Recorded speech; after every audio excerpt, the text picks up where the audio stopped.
Hello, I'm Zeke, and this is Talking Sports and Fitness with Zeke. I'm also sometimes known as Mike Zielinski. Welcome. And just a reminder, please subscribe to the People Chronicles channel on YouTube and like us on Facebook. My guest today is Dan Clouser of Big Vision Foundation. Welcome, Dan. Thanks for having me, Mike. This is our second show together. Our first show, we kind of did a little bit of an overview of the metamorphosis of Berkshire Red Sox baseball into Big Vision Foundation, which is a sprawling complex at the county fields. It's gorgeous. And you have a lot of baseball programs. You also have soccer and lacrosse and softball, correct? Yep. But our show today is about the values you teach your players about life off the field, off the playing field. And you do remarkable charitable work. Now, it's only a 10-minute show, and I know you have about 3 hours worth of information. So if you could at least highlight a few things, because I think your story is remarkable. Well, I think the beauty of sports in general is what it does teach us about life. And one of the things that's been very important to me, and really due to my mother, is volunteering as well. So, from the very beginning, even before we were Big Vision Foundation, we took it very seriously to teach our players about giving back and being involved in the community, because I find that as being somewhat of a dying trend nowadays, which is very painful to watch. So we've always been involved with doing other things in the community. We'll have the John Paul II kids come out to our facility, and we'll do a day of baseball with them where we bring the younger kids come in, we feed them lunch, and then the older kids come out.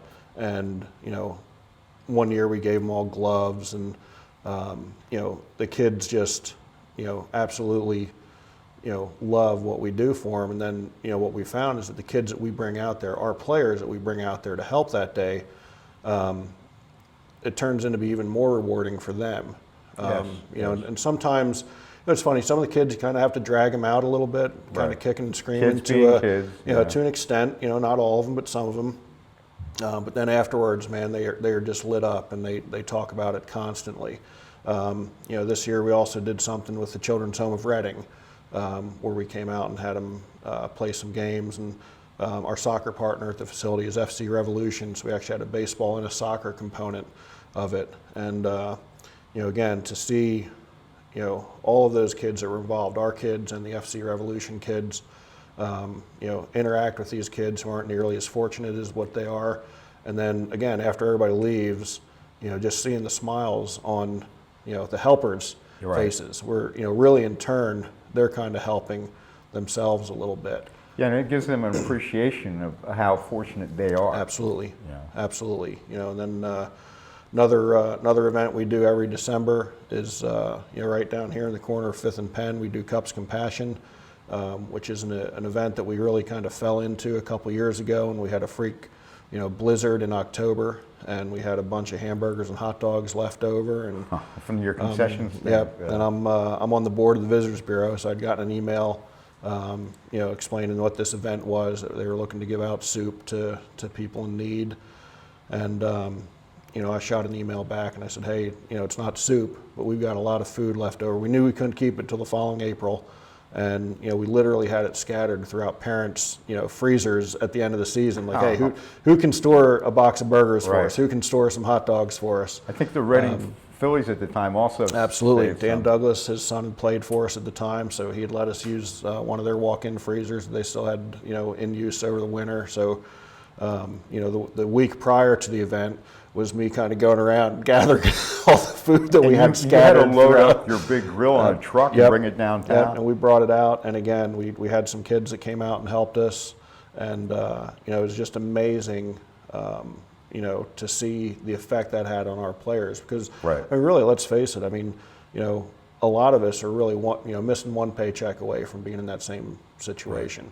And, to see our kids, again, be able to appreciate that, and really get an understanding of, these aren't bad people. These aren't bad people. They just, they got a bad break, and they're trying to get back up. And, again, that's something that we try to teach them through sport. Hey, if you strike out, it's not over. The game's not over. You got another at bat. Perspective. Absolutely. It's wonderful, and like you said, there's not enough volunteers. But how nice is it to be involved in a volunteer situation, and you combine it with sports, which is a passion for all your players and coaches, whether it's soccer, baseball, or whatever. Oh, I mean, it's huge, and it is. It's very rewarding. You know, and then again, we've been around long enough now that, you know, some of our kids, you know, are now in their 30s, you know, and they're giving back. You see it, you know, become reciprocal, and they're giving back, and they're involved, you know, not necessarily directly with our organization, but, you know, kids that have moved away and they're involved in their community, and that's really what we're trying to teach these guys, that you know, it's a constant cycle.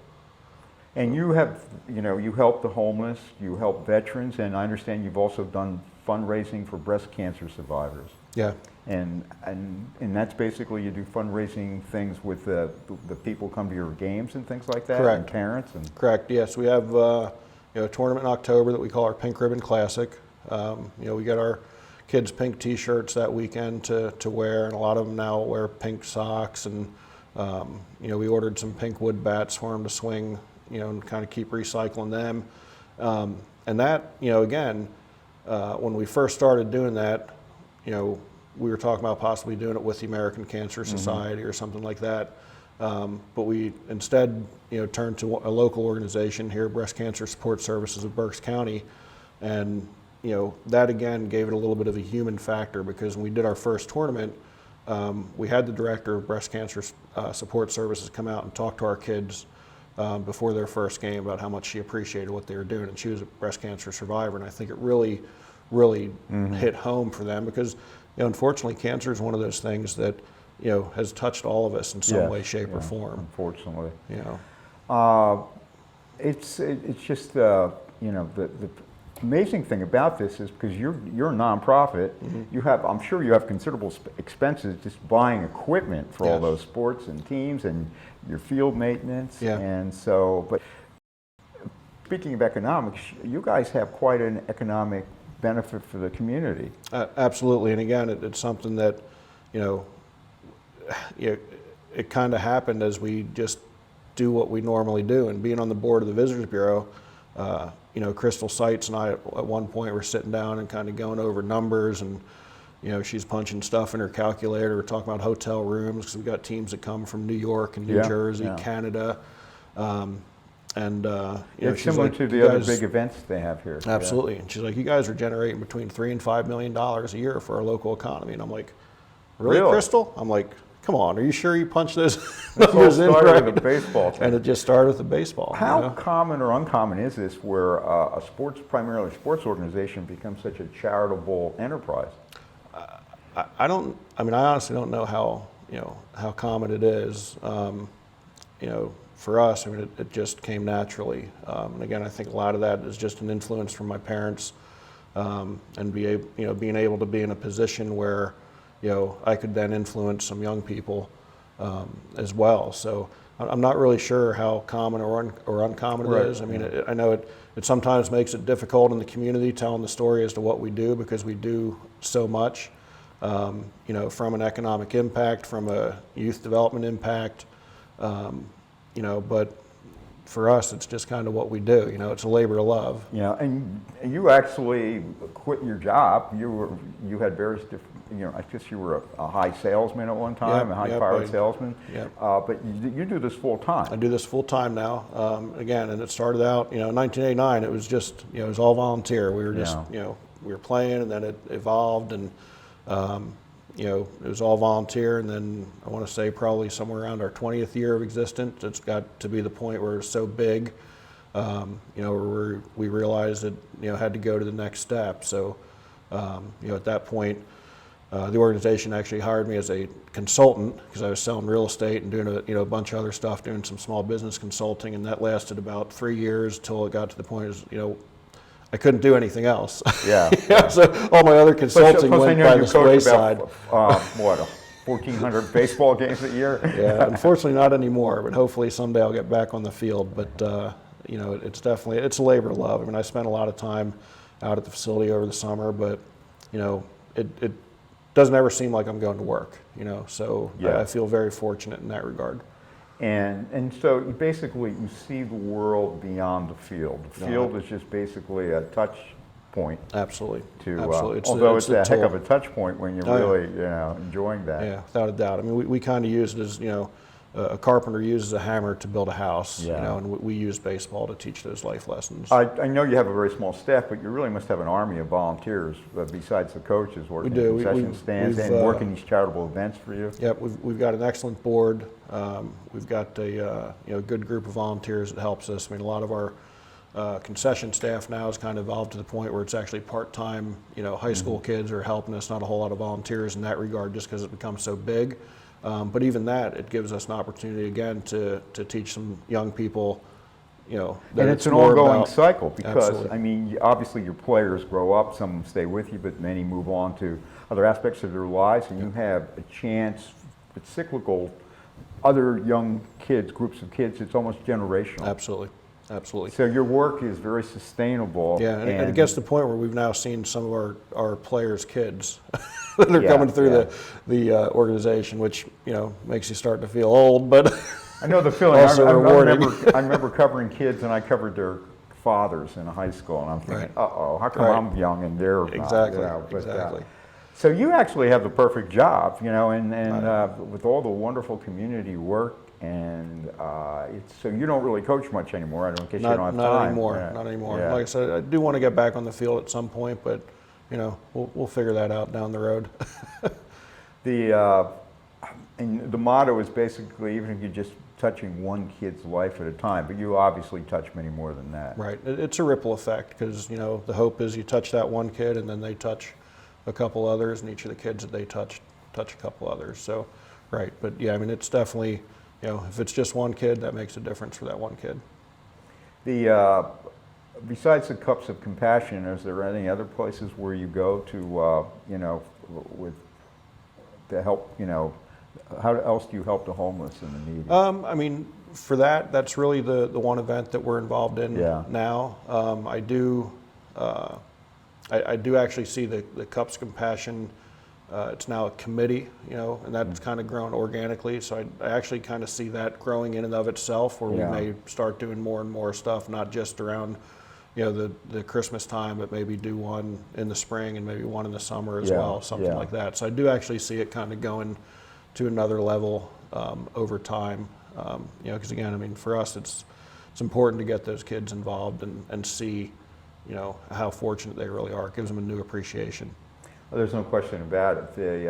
And you referenced time. I mean, your days must be full. They're very full. They're very full. But again, at the end of the day, I mean, there's days when you come home and you're kind of exhausted. But I mean, there's other times where you're doing so much and interacting with so many different people that you look at the clock and you're like, oh wow, it's 5 o'clock already, or it's 6 o'clock. And when we do a tournament over the summer, I mean, we might be there from 6 a.m. literally to 11 o'clock at night. But it doesn't, it just doesn't feel like you're working. I know you have a lot of wonderful memories of being a baseball player and a long-time coach. How would you compare the intrinsic happiness or satisfaction you get from a good ball game as opposed to doing something really good for someone in need? I mean, they're very similar, believe it or not. I mean, but at the end of the day, if you win a championship on the field, it's still just a championship. Yeah. Where you give somebody a hamburger or a hot dog that hasn't eaten in 2 days. Yeah. That's life changing. Just that one event. Yeah. Yeah. The trophy you get for that is inside. Absolutely. Absolutely. Anything else that we missed? I mean, we do a lot. There's so much. I know. There is a lot. But yeah, I mean, we covered a lot of it without a doubt. So I mean, just hope that the community continues to rally around us and keep us pushing in the right direction. We love being part of Berks County. We love being part of the city of Reading. We've always had a tie to the city where we've had inner city kids playing in our program literally from day one. Right. So I mean, we just look at this as our home, and we should be able to contribute to making it a better place to live. All right, well, you certainly are. And people, please stay in touch with the Big Vision Foundation by listening to all Dan's podcasts on the People Chronicles. And for now, this is Zeke saying goodbye.